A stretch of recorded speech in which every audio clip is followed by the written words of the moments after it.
Siguro, withdraw na tayo. So, bakit mo ako dalhin doon sa international body na hindi tayo membro? Kung balang araw, per chance, kung isa sa inyo magkakaroon ng kaso, at joking ko yung mga politika to, ay, alam mo naman politika ito.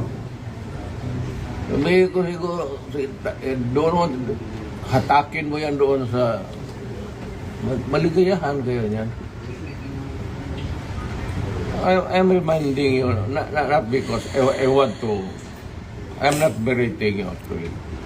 I'm giving you a lecture na